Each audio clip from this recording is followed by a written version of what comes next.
Good day everyone! Today, we will tackle about the Module 14, Constructivism, Knowledge Construction or Concept Learning. So first, what is Constructivism? Constructivism means learners build their own knowledge based on their experiences. As we can see, we have a topic outline. As we can see, there are constructivism, views of constructivism, individual constructivism, characteristic of constructivism, and organizing of constructivism. So all of these are we tackled in this lesson. So before we formally start our discussion, we have a quote. So what it is means. So it means that teaching is not just giving information, but also inspiring students to learn and think on their own. So we have here the two types of constructivism. So we have individual constructivism and also the social constructivism. So we will discuss this one by one. So first we have what is individual constructivism. So what is individual constructivism? Individual constructivism or cognitive constructivism means a learner builds knowledge on their own understanding based on personal experiences and thinking. For example, students learn math by solving problems and discovering their own way of understanding the step instead of just memorizing the rules. Social constructivism. A social constructivism, this view emphasizes that knowledge exists in a social context and initially shared with others instead of being represented slowly in the mind of an individual. So, social constructivism means it is the learner or the learners who learn from the social or the interaction of among the other people. They say that active thinkers who interpret new information based on what they already know. They construct knowledge in a way that makes sense to them. So, new knowledge depends on what the learners already know.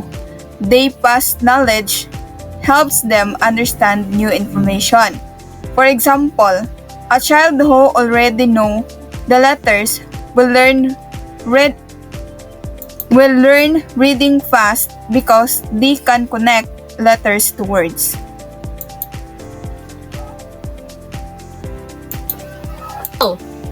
Learning depends on current understanding. New learners depends on current understanding. Background information is very important. It's taught that present views or scheme that the learner has the new information will be interpreted. So learners become easier when students interact with others. Constructivist believes that the students as a community and take responsibility for their own learning. Example of this is when students do group activities, shared ideas, and help each other, they learn more than working alone. So let's proceed to learning is facilitated by social interaction. So constructivists believe in creating community of learners within the classroom. Learners' community helps learners take responsibility for their own learning. So learning is more meaningful when students do task real-life situation, authentic, and let them practice knowledge they will actually in use in the real world. So let's proceed to meaningful learners occurs within the authentic learning. An authentic task is one that involves a learning activity that involves constructing knowledge and understanding so that It's so can knowledge that understanding needed when applied in the real world. Example of this is, instead of solving math problems from a book, students will calculate a budget for a school event, applying in the real-life skills. So now, let's proceed to organizing knowledge. So first, we have concept.